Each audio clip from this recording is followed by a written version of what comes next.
Ladies and gentlemen, welcome to the KeithAndrewNetWork. It is episode 912. That is right, 912. We have an upcoming producer, director, and actor. Won't say who it is. Don't adjust your TV. Don't touch those knobs. You will be surprised. But the one thing I do want to say, for people who want to know what is the KeithAndrewNetWork, the whole point of my talk show is to show people that even with having a learning disability, I can still amount to something. And at the same time, I'm able to turn myself into an example for people out there dealing with any types of learning disabilities and disabilities, to never give up and prove people wrong. Prove to them that labels do not dictate who you are and who you want to be. Prove them. It's them out to something. Like I said, those are the knobs you see on the bottom that goes to 1 to 9. That's a perfect example for right now. You get to see season 1 all the way up to 9. And the top part, we can get to that when we get to that. But let's focus on the bottom knobs. If you're watching on YouTube, hit the notification, hit that bell icon, and let's jump right into it.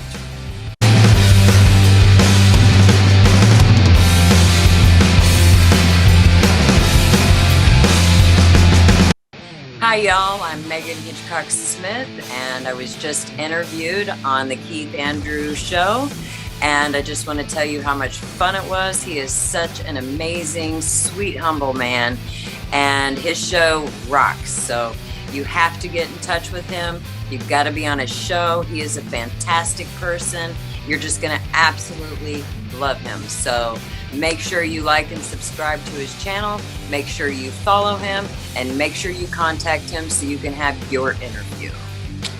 Thanks. So we're going to start off with Icebreakers.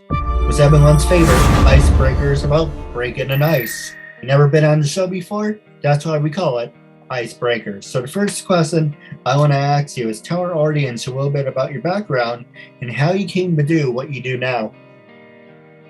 Well, my name is Megan Hitchcock Smith, and a little bit about my background is actually I was a craftsman and built houses for almost 30 years. At the beginning of the pandemic, I decided to go into acting school and had acting lessons on the weekends, and it just kind of blossomed from there. I went to a couple cold readings and landed several roles. Started doing commercials, documentaries, and now I'm directing and producing, and I'm just having a blast in this industry, and I'm meeting so many wonderful people like you. No, absolutely. I appreciate that honor and privilege. So the next question I want to ask you is, what did you major in, and were you in party animal or study nerd when you were in college? Well, I actually honestly never made it to college. I became a single mother at a young age. I was 19 years old, so I had to work 3 jobs and take care of a child. Yeah, it sounds like she had to overcome a lot of controversy and a lot of obstacles that were thrown in your way. Oh, yes, sir, I did. But I think that's how we learn endurance and find strength within ourselves. And that's how we get to know ourselves a little bit more, is by going through some of these types of situations that really make you dig your heels into the ground and find out what kind of person you have and what kind of character you have. Absolutely. Now, actually, that brings up to our next statement I'm going to ask you is, what makes you different from the competition? I think what makes me different, number one, here in Kansas City with competition, is that it's a really male-dominated industry here, and being a female, that kind of gives me a leg up.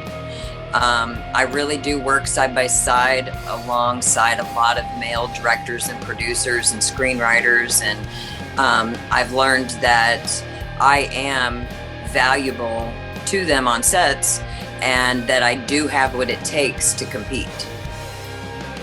So that makes me stand out because I'm a go-getter. And the next one I'm going to ask you, with everything that you accomplished in your life, being an actor, producer, director, do you have any success stories? Of my own or of other people? Of yourself. Not yet, but we're getting there.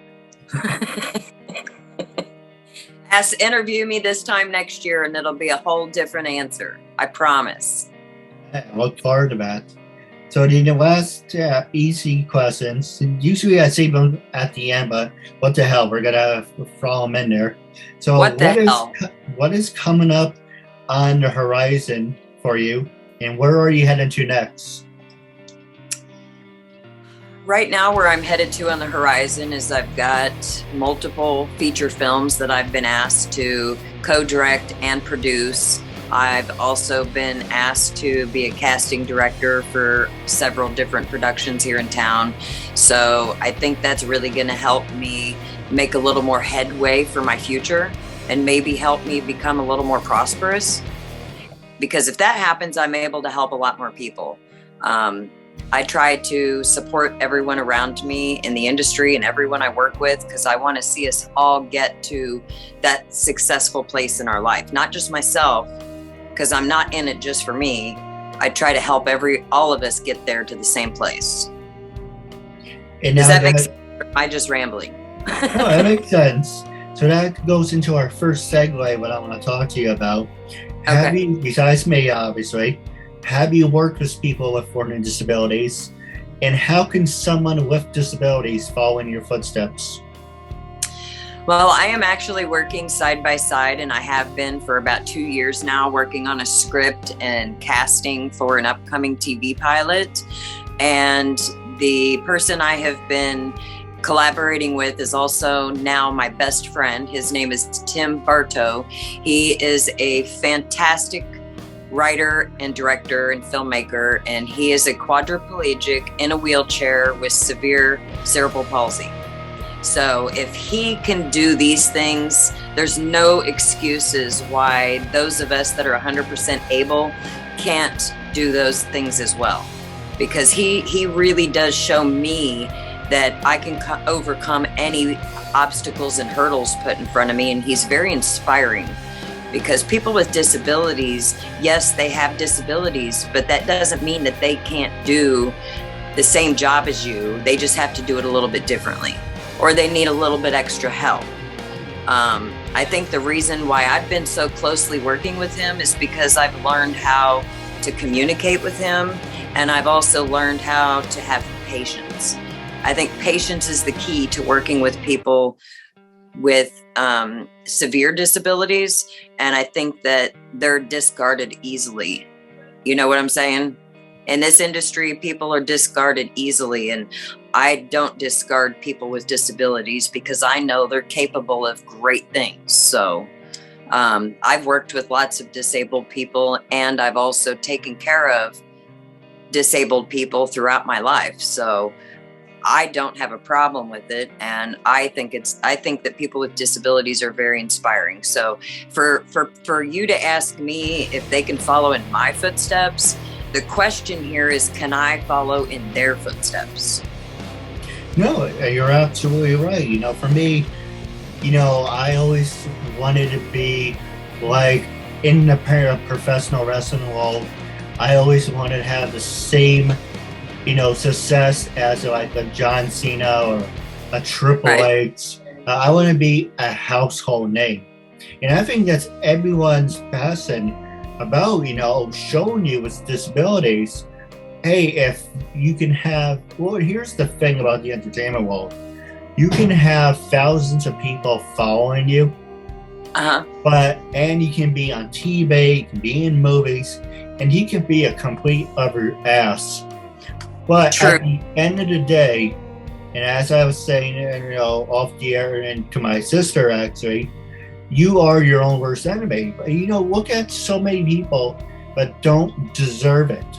You know, Bruce Willis, you know, there's a lot of, you know, Vince McMahon. There's so many people out there that screw other people over and think, oh, I have all this money and I'm on movies and I'm on doing this and I'm doing that. But yet, when people ask you, hey, would you want to give someone an opportunity? Hell, I made a post to Tony Khan. Tony Khan's president of AEW. I said, I have a challenge for you if you accept it. You said there's a forbidden door in professional wrestling where other people are other forbidden door is the other organizations working together. Like back in the day, WCW would never work as WWF, or WWF would never work or show up on WCW. Right. So I said to him, here's a challenge for you. Can you make me, someone with learning disabilities, into a household name? Now, one, that's good exposure for the company because you're working with people with special needs. And right. Two, there's no such thing as anyone who's a household name for people with disabilities. So I think I would be the perfect poster child for that. Of course, I know I'm never going to hear back, but wishful thinking. Never say never. That's true. I have learned in this industry, never say never, because the moment you say never, you've basically just killed it right there. You know what I'm saying? Don't stomp on your dream. Wait for it to come. It'll come eventually. But sometimes you have to chase after your dreams like your heels are on fire, because they're not going to ring your doorbell and they're not going to just fall into your lap. No, you're absolutely right. And, I've been doing this for almost 9 years, doing a little plug for that.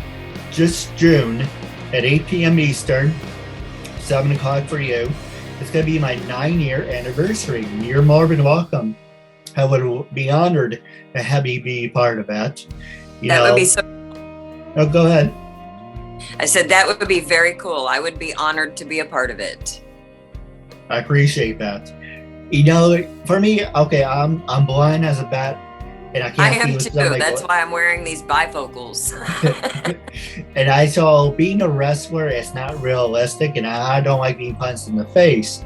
But I have the perfect storyline, and it's kind of like you want that opportunity. It's like, give me a chance, and I promise you won't regret it. You talk about, and there's so many other storylines. You talk about being an A-lister, B-lister, but we can get to that other thing later. But the biggest thing I'm trying to say for people with disabilities, and the reason for the show, is give someone one chance, one opportunity, and you don't know where it's going to go. You just give it a chance. But the question I want to ask you next is, what is the biggest change you want to make in your career? The biggest change I want to make is similar to what you just talked about, how everyone deserves a shot. There are so many directors here in the city that, how can I put it nicely? They pretty much use the same crew and the same actors for every production that they do. You have all these newcomers here in town that are dying to just have one shot at getting some on-camera time, and they don't even get their auditions looked at because everything is already cast before you even know about the production. You know what I mean? There's no casting calls for it because they already use the same people over and over. I can see the same actors in 7 different films, and it gets boring. You want to see fresh faces.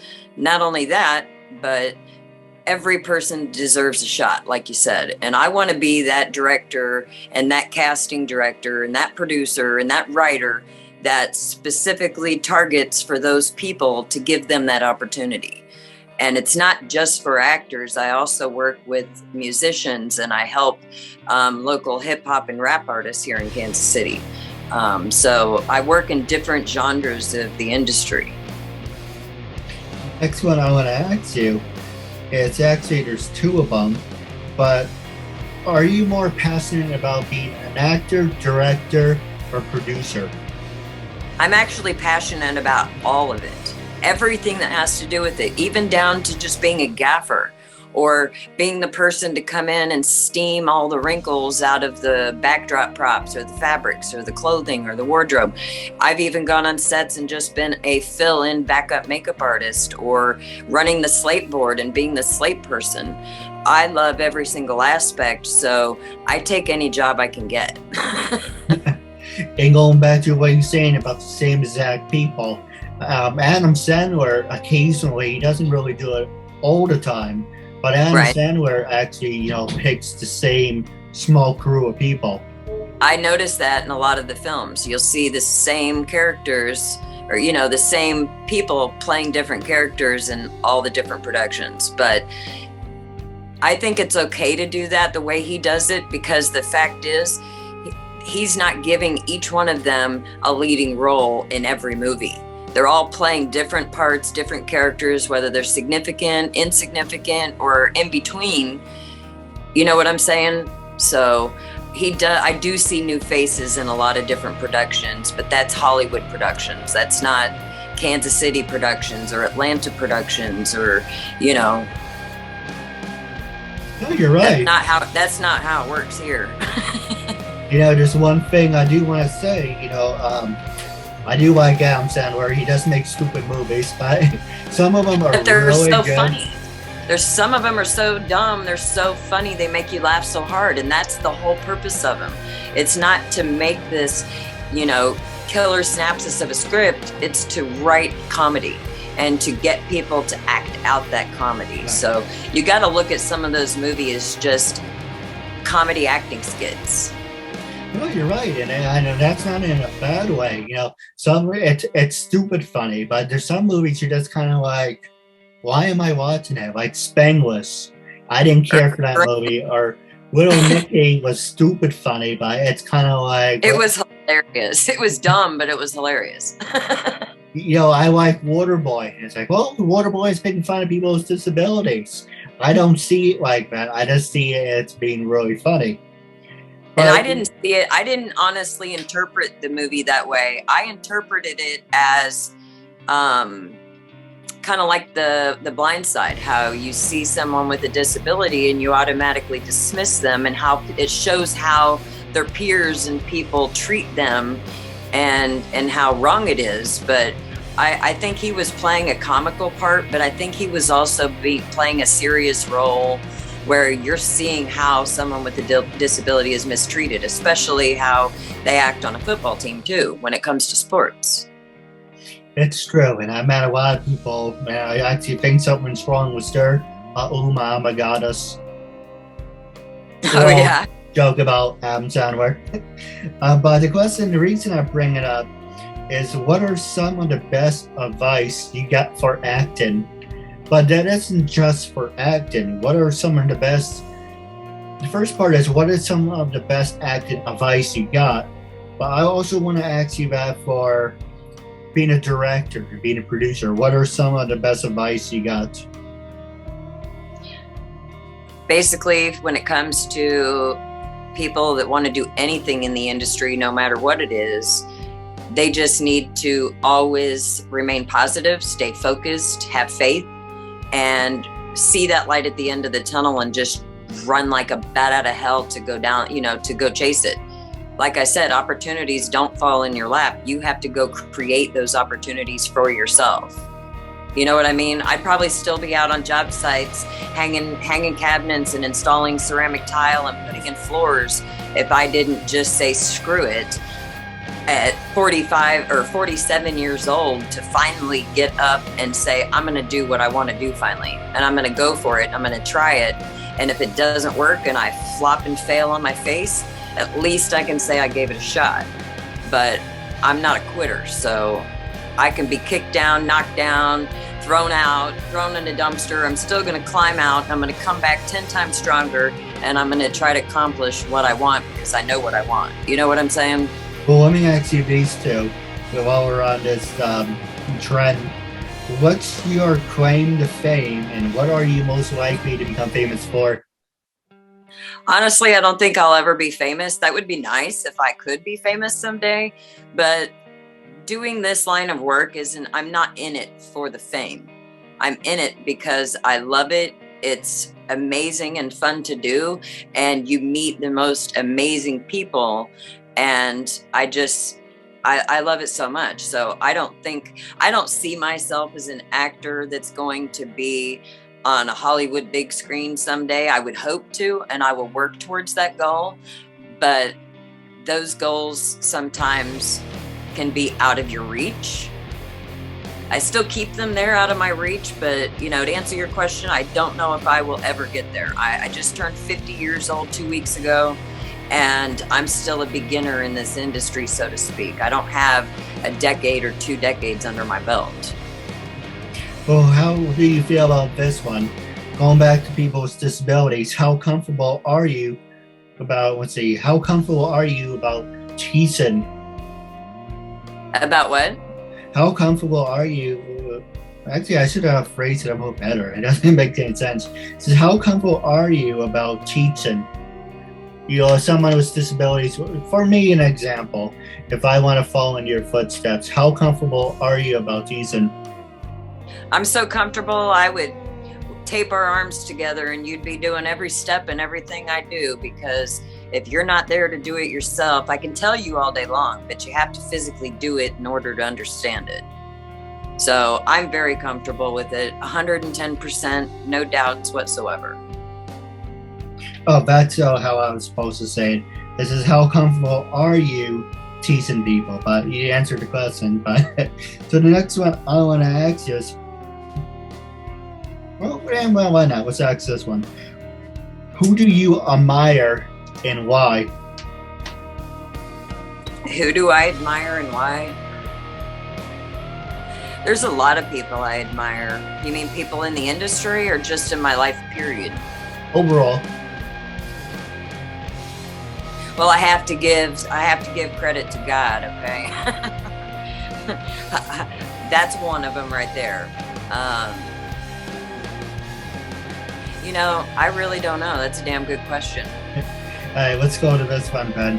What attracted you to begin your career as an actor, producer?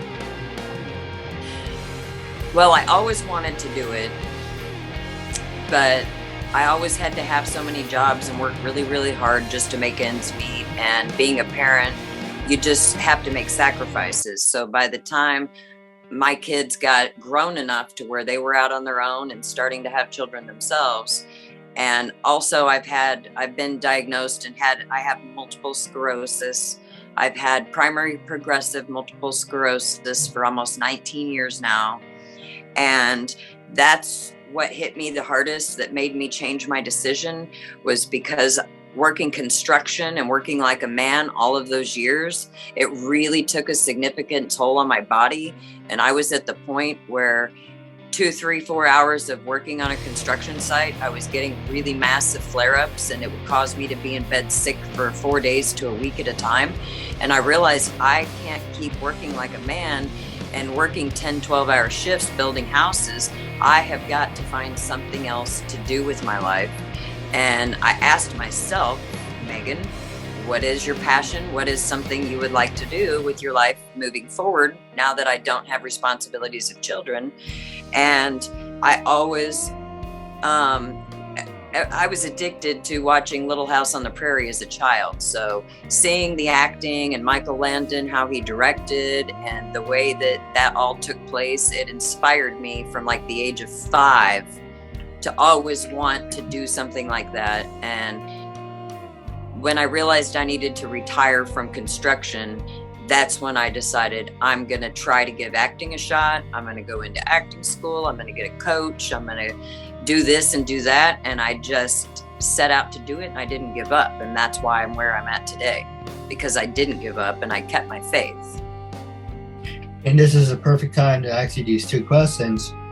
What's your biggest failure, and what has been your greatest achievements? I'd say, there'd be a long list for my biggest failures. That'd be a whole nother show. But I think my greatest achievements in life so far to date would be every time I set out a goal for myself, I accomplished it. I chased after it. I worked hard. And I've raised 2 children, and I have 2 grandchildren. I mean, I have a lot to be thankful for. There's nothing major to say in my life to give specifics. It's just I've been blessed in so many different ways, and I just take all of that as one big package. The last two questions I want to ask you. What was the biggest obstacle you faced and how did you overcome it? And how do you know when you delivered a high quality performance? Not just acting, but that covers acting, producing, directing. But let's go back to the first one. What was the biggest obstacle you faced and how did you overcome it? I think my biggest obstacle to face was my own fears and the fear of having stage fright and being in front of a camera. Going to cold audition readings, that was very, very fearful for me. I just had to push through it and tell myself, if you can do one and get past it, then you can do another one. That's just kind of how that went. Does that answer the first question? Yes. Okay. And as far as the second one, how do you know when you delivered a high quality performance in acting and producing? Because everyone has a smile on their face and they're very pleased. And they tell me how amazing I was or how good of a job I did. They give me that support and that confidence, and they give me that positive feedback. Like I just did this most recent film I just wrapped up is based on a true story. I had to play Reverend Lee Joyner, and she lived in the South, and she became the first female pastor in the early 1940s, and I got to play her. And the director and producer was very impressed by me, not only for the delivery of my performance, but the fact that I was the only actor out of the entire cast that had the entire script memorized front to back, and I knew all of my lines, and I didn't need any cue cards. Or I didn't have to have different takes because I didn't remember my lines. No, absolutely. So, they can tell that you put a lot of dedication and memorization and a lot of time into their script. And, when you do that, they're very proud of you and tell you do a good job. Now, I've been on a lot of sets recently where even the leads didn't know their lines and didn't have their stuff memorized, and you had to hold up the script in front of them so they could read off of it during filming. That's so true. I think that makes me stand out too, is that I take that time and effort to completely memorize the script and memorize all the lines. So I do have a couple questions for you off the air, but the first two I want to ask is, how can our fans and listeners get a hold of you? Are you on LinkedIn, Facebook, Twitter, Instagram? I'm on Facebook and Instagram right now. I'm still working on my YouTube channel. I've just been collecting my content so that I can get it started. I actually deleted TikTok. I found that app very annoying. And I have a LinkedIn account, but I haven't used it in a lot of years. So Facebook and Instagram are the best way to find me. Absolutely. And the last question I want to ask you is, I want you to be brutally honest. When I first approached you to be a guest on my talk show, what made you say yes? How do you feel now? And what do you recommend to other people out there? Okay, I believe that was 3 questions. The first one is, how did I feel when you approached me about talking with you and being on your show? Honestly, the very first thing I did was go to your page and go to your YouTube channel and check out your videos and your prior interviews. And then I messaged you and said, oh, hell yeah, I'd love to be on your show. And then you called me, we talked on the telephone, and we had a personable conversation, and I realized how humble and how sweet and kind you are. And your show's fantastic. I love your show. So I'm a huge fan. You had me sold. No, absolutely. And this is not like a gimmick or anything. This is what I want to do for the rest of my life. To the day I'm 6 feet under, that's how strong and passionate I am. But I do have a couple questions for you off the air. But wrapping up, our fans and listeners, if you're watching on YouTube, hit that bell icon to be notified when brand new episodes are up and ready. If you're on Facebook, make sure to like, subscribe, and we'll be available on Twitter and LinkedIn. we're wrapping up our interview segment. It was a real honor and privilege having you as a guest. I'll say thank you for your time, and until we meet again, catch you later. Thank you, and have a good night.